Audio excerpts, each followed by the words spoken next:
Kevin Berchelmann, welcome to the Think Wise podcast, my friend. We're so excited you're on here. I'm supposed to say thanks for having me or something like that, but I got to tell you, it's part of me wants to say it's about time. I've kind of I wanted to get the invite ever since I heard about what you guys were doing. So honored to be here. Thank you very much for the invite. Well, Kev, I know our audience is going to have high value from hearing from you. So we start every episode off with the same question. So we'll hit you with that question, and it is, what is success? What's your personal definition of success? Yeah, so I'm kind of a simple guy. I don't get too caught up in a lot of things, and I really I see success as happiness and choices. Nothing else. Nothing more complex than that. Nothing more deep. I think happiness covers a whole lot of ground. The choices, I think, are, to me, that's where real success kind of shows itself. And choices in a lot of ways. I mean, obviously, if you want to have certain choices that take finances, then there's a certain degree of financial success that you'll need. If you want choices with family, like for instance, maybe I'll spend a weekend with this family member, but not this one. If I want to make sure their feelings aren't getting hurt, then part of my success would be crafting the relationships with them that would prevent that from happening. So I just kind of view success mainly as choices, but choices kind of couched in happiness. I know that seems kind of shallow, but I don't know. Maybe I'm a shallow guy. I think no.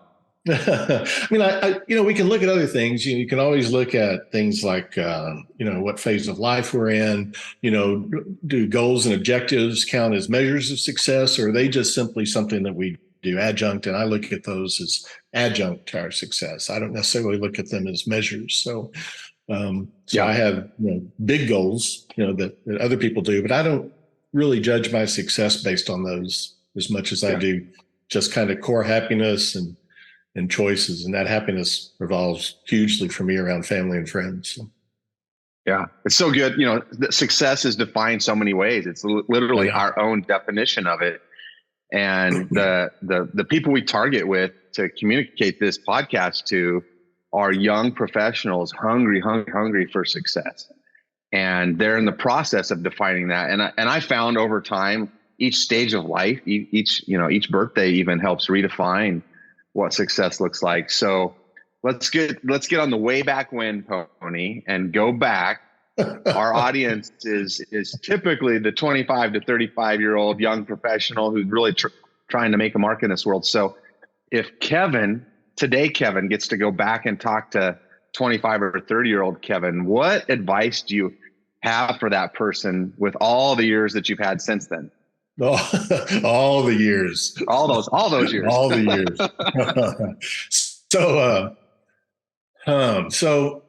To start that, I think you got to know what the 25-year-old Kevin was like. You got to know who he was.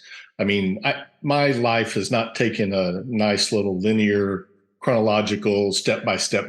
It's kind of gone here, then over here, then jumped up over here. And then, it's just kind of meandered its way to where it is today. So, and I'll get into that. But first, one of the ways I can kind of walk through it, I think, is to start with, Christian, for instance, I've only seen you face to face, I think once, maybe twice in your life. And those were, very brief and very indirect, but I've lived your life vicariously through your father. I've followed your events. I've followed your successes. I've followed your where you were going and how well you were doing and all that stuff. Followed that a lot, seen pictures, seen clippings, seen videos, I got hundreds of those that Richard has shared over the years. But my question then becomes to you, if you'd kind of start me off. So knowing that you and your father have a pretty decent relationship, how important is he in your life? How important is Richard Fagerlund in Christian Fagerlund's life? I'd say very important. Like, he's one of my closest friends and mentors at the same time. So that's a good answer. And that kind of helps set the stage for when I describe the 25-year-old me. So I got to tell you how I got to 25 first, and I'm not going back to kindergarten, so don't worry about timing here. I'll make it as quick as I can. But But so I grew up in a 2-bedroom home with a mother, a grandmother, 4 sisters, no father. My mom and dad divorced when I was 5. I saw them twice between then and the time I was 18. So, so zero father in my life. There were some males, and we were very involved in the church, and there were other male figures in my life, but no father per se in my life. So I was a hellraiser. Whew, Lord, like going through high school in those early years, I was a hellraiser. I was a hot rodder, drove fast cars, raced them, got arrested for racing them. Just got into lots and lots of trouble. My mom, best way I can describe it is I'd leave, at 7 o'clock on a Friday or Saturday night or something like that, and my mom's kind of exhort to me every single time. Her common phrase was always, "Don't get dead." That was her advice to me before I went out every night, was don't get dead. So I had a very low bar. I had the threshold of success for me at the moment was not very high. I graduated next to the last in my high school class. I like to tell people I graduated 50th, because if they were from a large school, then 50th doesn't sound so bad. But if you're from a class that graduated 51 people, it doesn't sound near as good. Oh, we had to park by the phone, and this is pre-cell days, right? Had to park by the phone waiting to hear from my English teacher before I could even go to commencement. So this was now, in all fairness to me, my senior year in English was Macbeth. That's all we did all year long. Now I'm talking about this is a South Texas, poor South Texas town that most of the adults had no idea what Macbeth was, and here I was having to study for an entire year. So that's kind of part of how I got started. Joined the Air Force to see the world. Didn't necessarily happen exactly the way I wanted it to, but my first, let's see, I went into the Air Force 2 months after I turned 18. I got married 6 months after that. I had a son born exactly 1 year after I got in the Air Force. The first 3 years I spent in the Air Force, I was the same dirtbag that I was in high school. Troublemaker, getting in trouble, causing problems. Nearly got kicked out of the Air Force when the first real leadership figure that I know he's the first sergeant by the name of Cliff Harris. He kind of grabbed. I was in the wrong place at the wrong time with wrong people, not doing what they were doing, but I was there, and I was certainly watching. And when they came in and swooped up everybody, I got picked up in that swoop as well. And so he used that event to just scare me into the middle of next week. And I kind of had to it was a life-changing event for me. So it literally changed who I was. And so I used that kind of springboard and stayed in the Air Force, got shipped off to Torrejon Air Base just outside of Madrid, Spain. And by the time I was 25, I had about 125 people working for me in a fighter maintenance outfit. And then if you fast forward to there, another 5, 6, 7 years in the Air Force, and did pretty well.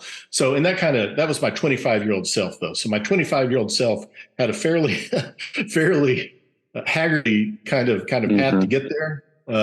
And it was a lot different person than I am today. So that takes me to kind of what advice I'd give.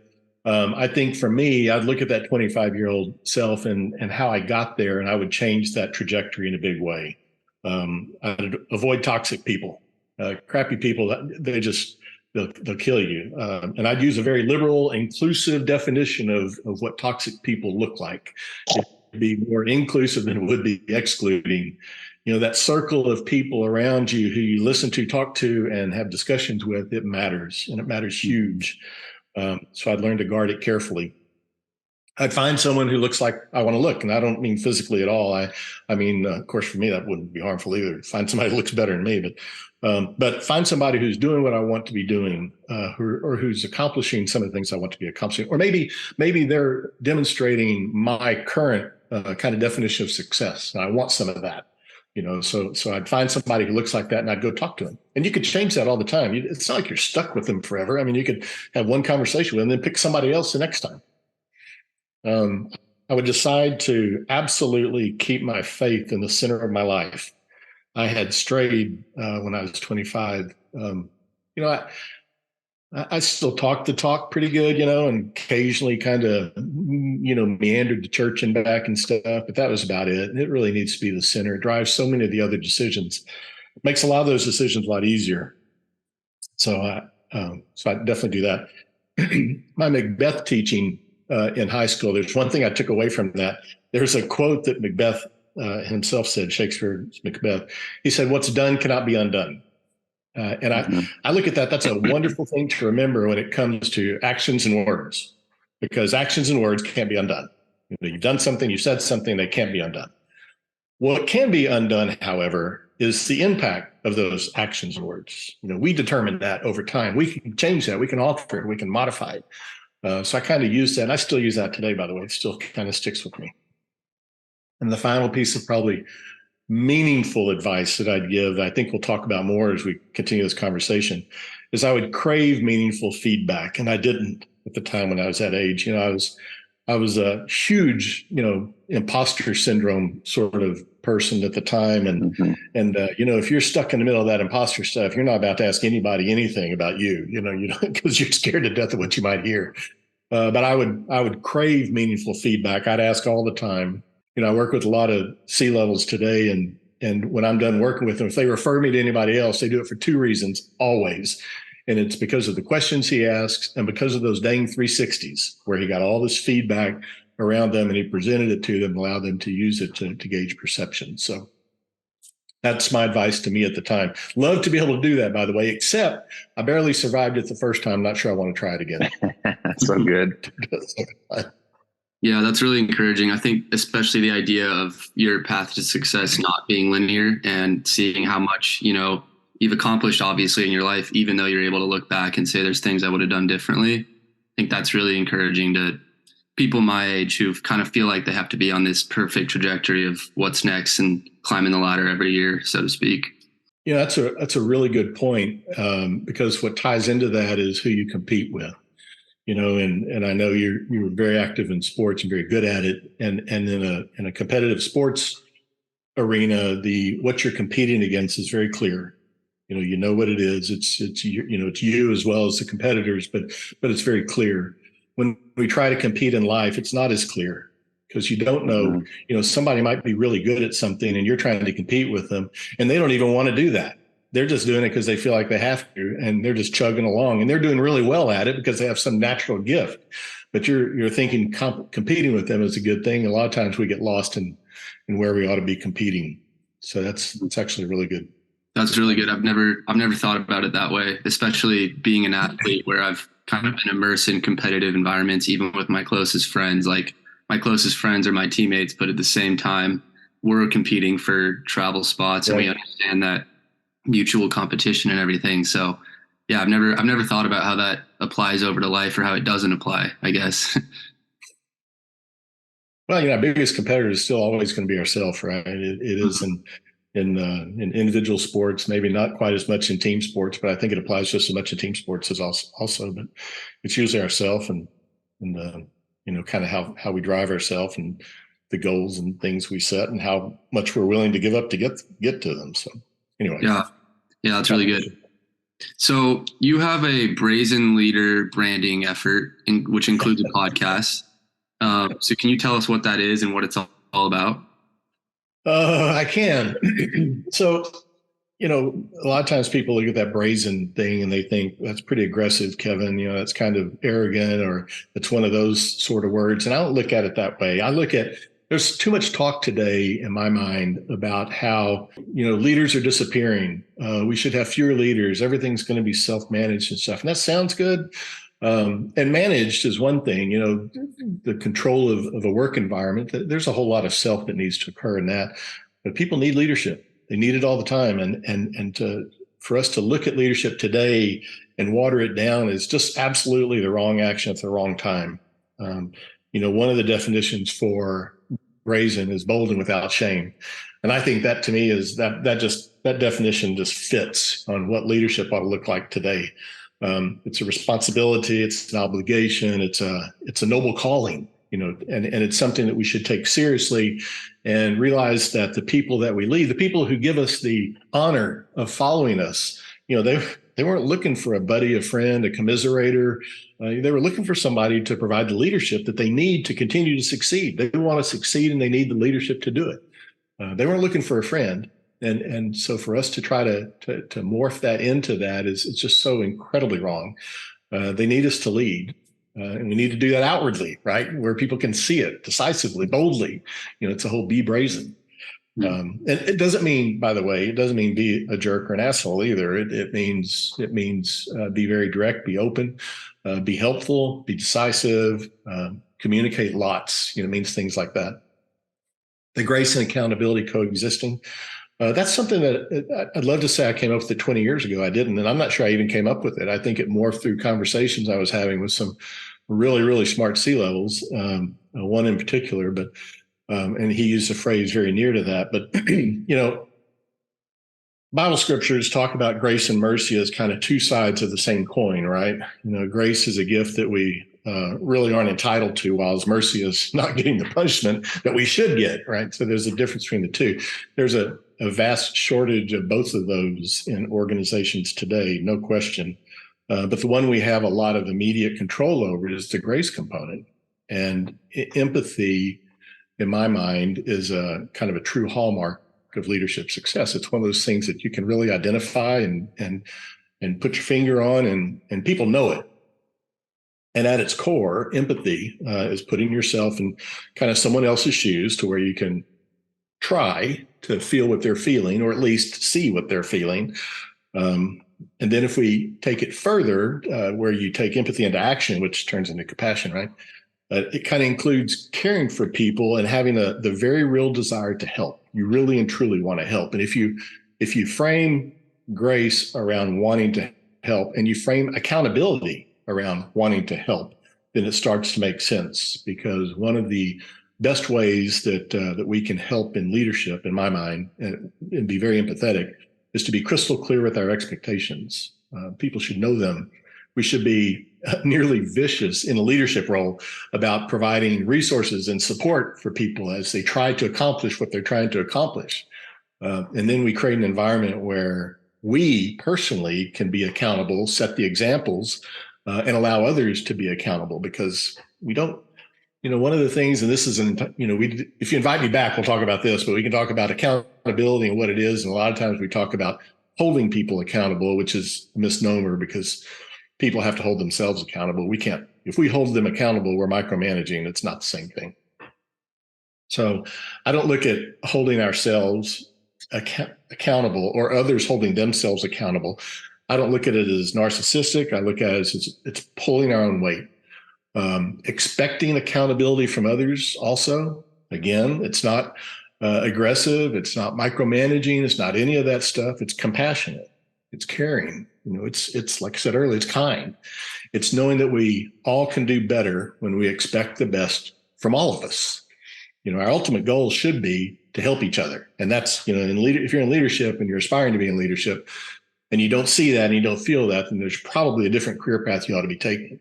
So our ultimate goal should be to help each other. And, I guess, well, I'll steal from the Army and say it's got to be the whole be all you can be sort of thing. We want to be the very best that we can be.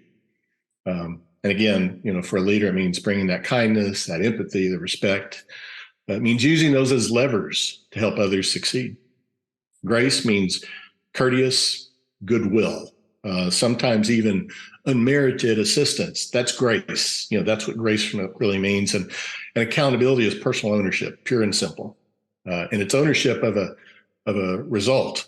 It's not ownership of a task. It's ownership of a result. And because of those, to me, grace and accountability not only can but should exist. Yeah. And I can give you a short story if you want an example. So, for instance, I work with a lot of leadership teams. 100% of them, 100% of those teams, when I work with them, the first thing that I do is we take them through, and Richard's aware of this, take them through a best leader, worst leader exercise, where we put them in small groups and ask them to identify the best leader they've ever worked with and the worst leader they've ever worked with. And I do that for a reason, and there's a lot of learning that comes from it. But I think the important part is, for this conversation, is at the end of it, one of the things I always ask them is I said, okay, so look at that best leader category that we mapped out all these things. That best leader that you talk about, that you put by name and you identified all the things he did great, they weren't very demanding, were they? They were just nice and kind of, whatever, just do whatever you want day in, day out. No, no, no, no. Everybody tell you, no, they were very demanding. They had very high expectations. They just helped. So those people were demonstrating, people are seeing grace and accountability coexisting all the time. We just don't always put it into words. I don't know if that's a good answer for you, a bad answer, but that's where it came from for me. And that's what it means. And frankly, it's a huge part of when I coach people today, it's a huge part of what I'm kind of forever pushing on. Yeah, that's really good. When you were first explaining the brazen leader concept, I was just thinking like, it's the idea of not being a passive leader. Is that right? Fair? Yeah, and it is. Absolutely. I think when I'm thinking about this grace and accountability, that's one of the things like my dad and I have talked about, wanting to talk about on the podcast more, is these tensions. And that was one of the biggest ones that comes up in conversation. And yeah, it's cool to hear how like just the accountability part is the idea of not being passive, because I think you can have too much grace or you can have too much accountability. The two have to combine. You have to use them both. I mean, accountability without grace just turns into micromanagement and kind of a jerk. And grace without accountability is just chaos. It's not going to accomplish anything, and you're not helping anybody. If you always look at accountability as a reminder, if you always look at accountability as helping someone versus somehow putting your thumb on top of them, I think that sometimes can be helpful as well. I think that a cool thing that I'm hearing, Kevin, is this thread of a desire to help is really at the center of all of this, in the grace, the mercy, the accountability, the success, the being a bold leader, this desire to help. And I would challenge everyone listening to think about, when are you really, truly, authentically desiring to help others? And when are you hoping that others are helping you? And to use that maybe as an indicator of where you might be exerting too much of one of these items. And if grace and mercy are in short supply, I think a question we have to ask ourselves is why? Like, right. Do you have thoughts on why are grace and mercy in such short supply but high demand? I think leadership's a lot different today than it was 20 or 25, 30 years ago, right? Everybody knows that. And, occasionally we still see new articles written and new books written about how, today's leadership is not command and control. It's not things like that really haven't been around for a long time. I mean, they really haven't. We act like it's new. It's only new to some people. But I do think what is not new and what continues and we have to work on is this piece about leadership has to be this uber strong person all the time, right? You get that strength mixed in with ego a little bit, and then you're asking people to show grace, and they're like, "Grace, hell, he didn't do his job." Okay, well, why didn't he do his job? What can we do to help him do his job? It's like when we talk about managing conflict, and you're dealing with conflict with somebody. When you're speaking with them, do you want to win an argument or do you want to change behavior? Because those are two entirely different approaches, right? So I can win an argument really quickly, but I might not be able to change behavior. And the same holds true with that grace component. I think a lot of times we think some people feel it's weakness to show that level of grace, and very particularly show that degree of mercy that people haven't earned, and in fact have earned something different, and show that grace or mercy instead of, something different, which usually comes from a desire for personal power. So I think that's the part that continues to vex us, I think, in leadership.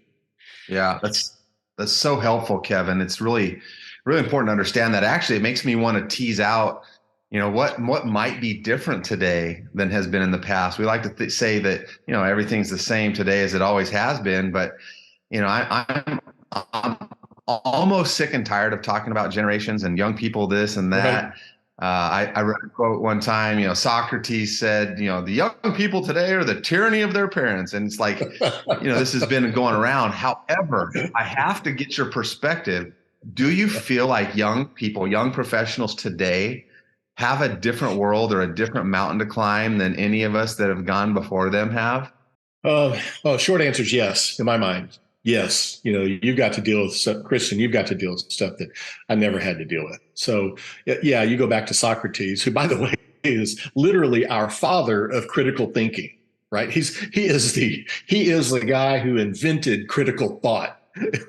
and he's saying the same thing that we're saying today. Children love luxury, they're bad mannered, they contempt for authority, all those things. And yet the guy practically invented critical thinking. So that part's been around forever. The looking at prior generations. What hasn't been around is, another quick question to Christian: how long have you been hearing about some stereotypes of your generation? Oh, for a long time. I'd say since middle school. So, yeah, when I was growing up, I never heard about it. I have no doubt that the people who were older than me thought it, but I never heard about it. Nobody talked about it. There's no social media. There wasn't all these news agencies who had to get their opinions out first, and making those things so well known. So I have no doubt that the older generation, when I was your age, thought of me the exact same way that we say that older people think today. The difference was we just didn't know it. We were absolutely happy in our ignorance, and I think that ignorance kept a lot of the tension that we have today. It kept a lot of that out of the picture. But you guys, there's no question you got it tougher. The social media impact is a big deal.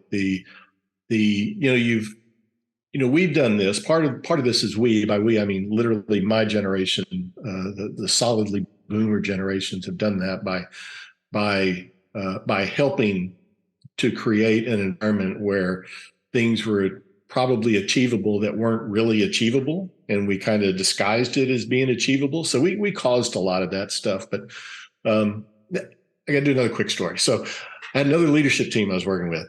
And it's kind of an extended team. So there were 6 like execs, and then there was an extended team of another 11. So I'm working with all 17. And they are just, they've been whining. I had them for 2 days. They've been whining for 2 days. Almost everything that was going wrong had to do with the younger professionals in the organization. Almost all of it was attributed to them. All these people are, say, 42 to 60. They're physicians, so you're automatically 30, before you're working. So, I mean, they're physicians. And so finally what I did was I facilitated a quick session. I said, okay, I want to know the behaviors. I want, not the ones that you've heard about, not that you've read about. I want to know behaviors that you've seen, touched, and felt from the younger generations around you that we're talking about here. Identify the behaviors that you find so abhorrent. So, and I'm flip charting away, and they're calling them out, and everybody's going, yeah, and they're calling out more, and it's all the typical stuff, just like the Socrates thing, but it's immediate gratification. They don't want to work. They're all entitled. They're yada yada yada. And I've got 2 flip chart sheets, probably 20 things up on those paper, and it took a little longer than I thought. So we had to take a break. So I said, okay, we're going to take a quick break. Large meeting room, U-shaped table, food and drink in the back, right? So I said, while you're getting your coffee and donut, though, kind of walk by these flip charts. So I got them back in groups, put them in groups, 3 or 4 people, same thing that we did, before the break. And I let them get in their groups and get all comfortable before I launched them with the question. I said, okay, now I want you to discuss in your groups again, come up with a couple of reasons. Here's what I want you to answer in your groups now. When you were 30, I want you to think back to when you were 30. Now, I don't want you to think about any 30-year-old. I want you to think about yourself when you were 30. And I want you to ask yourself, looking up here on these 2 flip charts, what if it were to be offered to you, if it were to be available to you and offered to you, what on this list of things that you guys wrote would you say, no, I don't want that? What is on that board where if you were presented with these as options, you would say, nope, not for me. I don't want that. So good. And at first, at first it was, mumble, rumble, just kind of murmur. And finally they kind of started conversations, and some conversations got pretty lively, right? And then so when they were done, they actually said they were done. And I said, oh, this may backfire on me. So I got them to turn back around. I said, okay, now let's talk about it. So went around, I got the groups, and I said, okay, now tell me, so what would you not have taken if they'd offered it to you? And they came up with, I don't need the instant gratification. I just don't need that.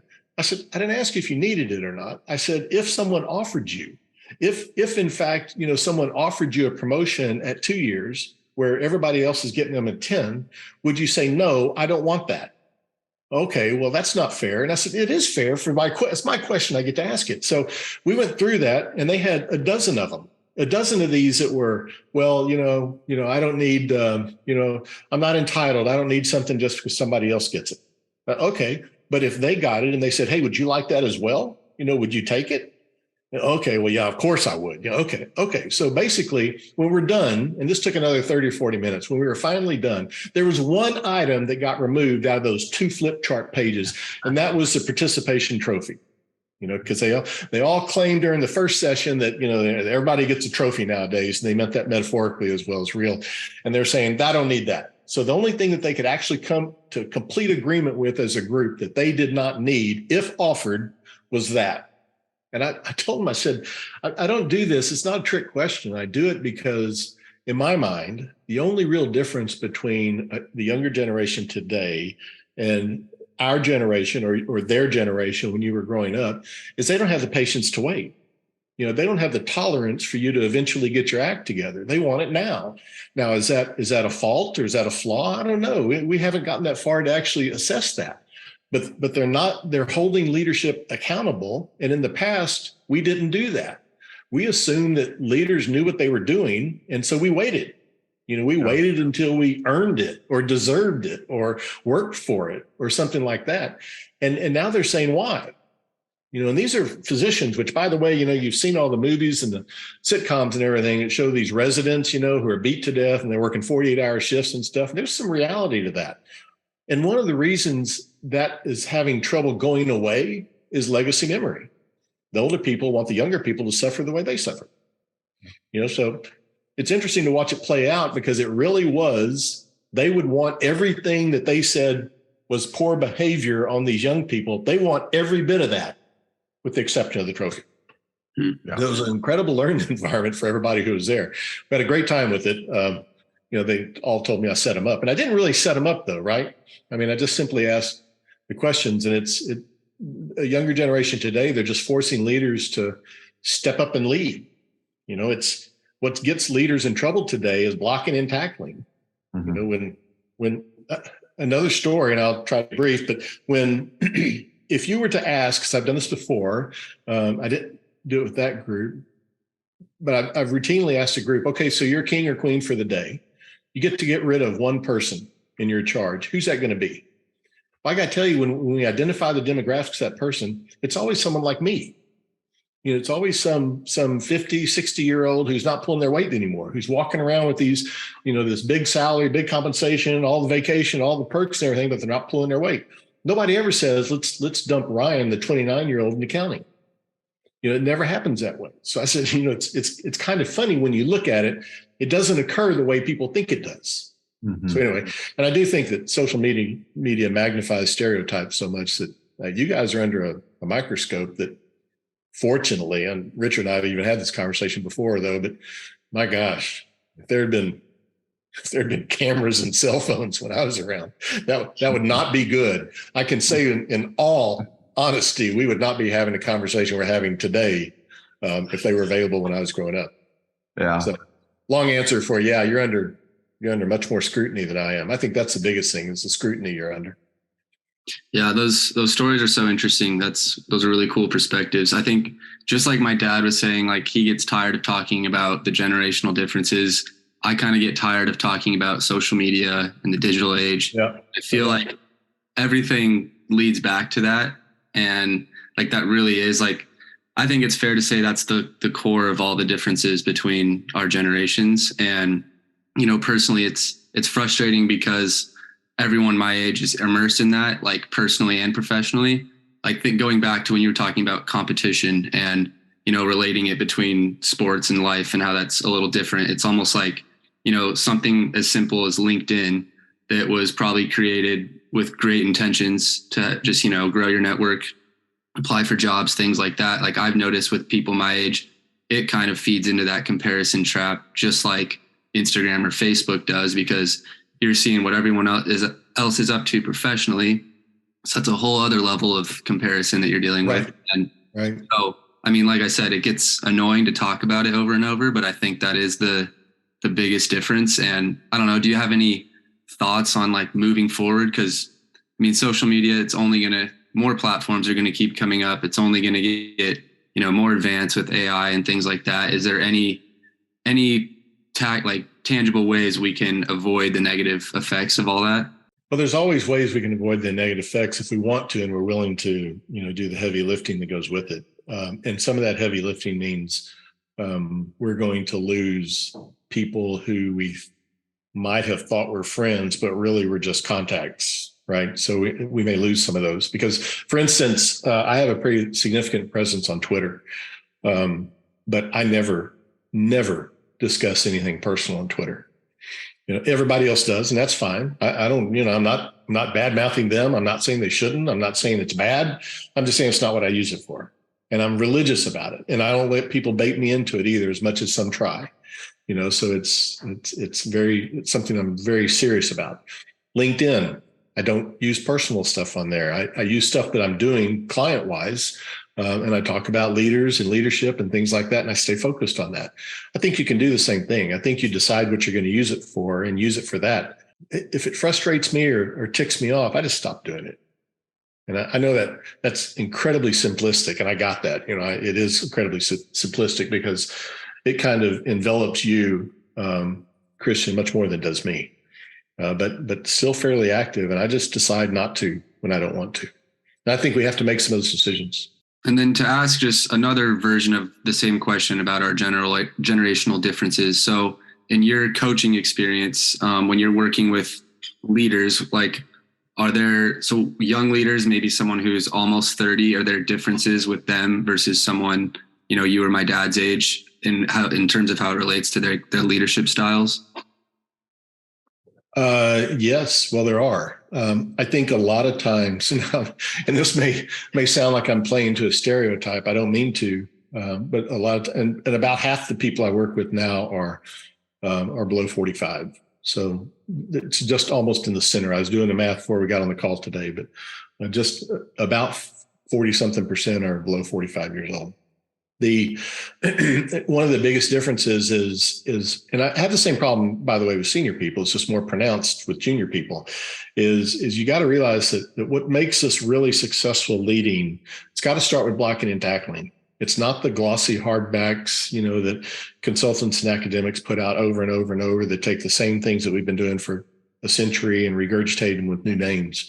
It's the blocking and tackling stuff. It's managing conflict. It's having difficult conversations. It's setting clear expectations. It's communicating openly. It's doing these things that are human, that are people, that are letting people see that you can care about them, and yet you still have high expectations. And it's also realizing, and if I were to offer a single piece of advice that showcases the difference, is it's really important. And I think my generation causes this. A lot of people who are much younger than me, who are growing up in leadership, feel like they somehow have to mirror some of what I'm doing to be held credible. And I think that's not only wrong, that's harmful. They need to not do that. Almost to a fault, they need to not do that. Unless it's them, unless it's transparent, genuine them. I mean, they really need to strive not to do that. Because it's kind of like asking questions. What scares someone my age more than Christian Fagerlin acting like a know-it-all is a Christian Fagerlin that won't ask questions. If you're not asking me questions, you can't possibly know what I know after 35 years. You can't know everything that I know in the judgment side of things. You might know the education part, but you don't know the judgment side of things. And if you never ask me questions, it scares me to death. It just scares me to death. And I think a lot of times we feel that the younger group of people who are aspiring for leadership, I think they feel like, well, no, I need to prove that I know. I need to prove that I'm smart enough. I need to prove that I'm good enough. And the way I do that is by doing and demonstrating and not asking questions. And I think that's exactly counter to what they ought to be doing, is asking questions. That's good. We had a conversation about this recently. Christian asked an amazing question of what's the line of just sucking it up and doing it and faking it till you make it versus asking the right question. And that's the tension. is what does that look like? Because there is a limit to the questions, and there's a limit to the fake it till you make it. Yeah, there is to both of those. You're absolutely correct. And here's where it gets funny is I have people that I work with who are, maybe 5 years older than you, Christian, who I tell them, occasionally you might go to your boss and ask him a question, even if you know the answer, because he wants to be able to answer a question. So that's almost taking that same advice I gave you and turning it on its head. But questions, if you look at questions, let's go back to Socrates. If you look at questions, they're so powerful. I mean, they can drive conversations and they can drive relationships. And so people want you to ask questions because they want to make sure you're asking the right things asking the right questions to do the right things. And then sometimes you can actually ask questions to shore up a relationship with somebody who's otherwise being resistant. So you're right. I wish there were a some little meter somewhere that you could wave your question under and it would go beep, beep. Unfortunately, no. We're all about trying to drive action, Kevin, and you've actually given a bunch of really, meaningful, actionable things that our audience can think about. So if you were to boil this down into one or two more really concrete, actionable items, you've been coaching CEOs for 25 plus years. So you've got a lot of experience and exposure. And there's a lot of people that might aspire to be a CEO or a business owner, or at least to have significance in their leadership. What's one or two things you would encourage them to do now that would best prepare them for that in the future? Go get feedback. Either go get it or go set the stage for it if you really feel so uncomfortable that you can't get it. Go get feedback. Make it easy for people to give you feedback, which means it's not the easy question. The easy question is ask, hey, can I get some feedback? Hey, how am I doing? Hey, what would you have me do or something? Those sound like good questions. They're not, because you've probably asked them already. What'd you get? Nothing. It's all good. If it wasn't, I'd tell you, you get answers like that, and those aren't helpful. But when you go up to somebody who's my age and you want feedback, you need to be a little more specific than that. It can be something like, tell me two things I could do that make me better tomorrow. Tell me two things I could do that'll help me get your job. Tell me two things I could do that'll help me get promoted in the next 2 years. Or something like that. Be specific about what you're asking for. Or hey, I really want to be a director of operations in 5 years. Is that reasonable? And if so, what are a couple steps that I should take to get me headed in the right direction? Questions like that are feedback that people want to provide. You can, if you know someone well enough, you can take it a step further, and ask them, me and some of the stuff I do. And you might even mention some of your known flaws.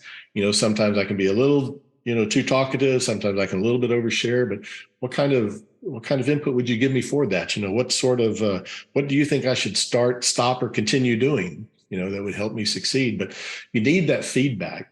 And if you're not immediately comfortable enough to get it, then at least set the stage for it. Sit down with that same person and tell them, okay, I want you to get ready for this, because in a couple of months, I'm going to ask you for some feedback. So I want you to watch what I'm doing, pay attention to my behaviors, get ready, because I'm going to ask you for one or two things I ought to stop doing, or one of the two things I ought to start doing, or something like that. But kind of gear them up for feedback in the future. Get that feedback machine working. That's the only way to really improve when it comes to leadership. You got to have a loop going on, right? You have to be able to do something and get some feedback, do something and get some feedback. And if you're not already in a significant leadership role, you got to find another way. That feedback is big. I think that's so practical, so relevant. And, one of the things that I would have put on your flip chart list about young people today is that they're so offendable. They're so easily offended. But if you ask me, do you want to be offended? Like, no. I mean, yes, but no. But yes. So, but the difference I think is we see it, I'm going to say you guys, it can sound like I'm doing the stereotype thing again, but you guys wear a lot of your emotions more on your sleeve, Christian, than people like me. So you'd have to work really hard to offend me, but if you did, you'd never know it. It wouldn't be something you'd see on my face. And so I don't think you guys have grown up with the need to hide that stuff as much as we did, because of different environments. So I think that's part of it. Well, ThinkWise, the podcast, is really built on this idea of it's not what we do, it's how we think. And it's not what we know, it's the application of wisdom. And so we have two questions, final questions for you, Kevin. First one is, how is it that you think that's probably different than other people that served you well in your career? So I really think you almost have to understand that if you understand human behavior, you can rule the world. I mean, and I don't mean that in a narcissistic way. I mean, human behavior is the key. So if you watch people, listen, learn from people, watch what's going on, decide that you really want to help, and always provide honest, objective feedback. I just think that's crucial. I provide feedback, and it's always honest, and I say it's honest. It's as honest as I think it is at the moment. With clients, even to the point of me laughing and say, that's why I get paid in advance, because I know they're not liking the feedback I'm giving them, but I give it to them anyway. And if feedback's not expected, but you still feel compelled because you think it'll help somebody, then I don't ask for permission, because everybody always says yes. Hey, Christian, mind if I give you some feedback? Sure. And then you give them feedback then, because now you were requested. But human behavior and feedback, I think don't get near enough attention. And to me, that's literally what's allowed me to have whatever success I have professionally, is understand human behavior and the ability to translate that behavior when I give people feedback. Yeah. Far and away. That's powerful. What about for wisdom? What's a piece of advice you've gotten over the years that you feel has served you well? So in my graduate work, one of my professors, his name was Roy Van Cleve. He's a retired Marine colonel. And I did some things for him. I helped fix his car and a few other things during the course. He's a really good guy. He and his wife. He's passed away since then, but he gave me this when they left. And it's a mountain man. I don't know if you can see it well from there, but it's a picture of a mountain man, a German mountain man. And he gave me that. And he said, because Kevin, there's always going to be a mountain to climb. You never reach there. You never reach that point. And for me, that's meant two things that have been very powerful for me. It's number one has been, do it now.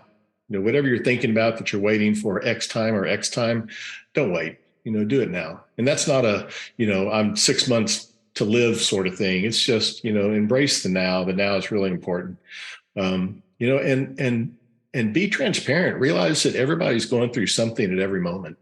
Nobody owns the difficulty badge of honor for the day. Everybody's struggling with something. And if they're not struggling with something, it's because they've just decided to check out for a little while, but they're still struggling. So it's been a big one for me. There's always a mountain to climb. It's just something that stays with me a lot. There's always a mountain to climb. Take action now. Be curious.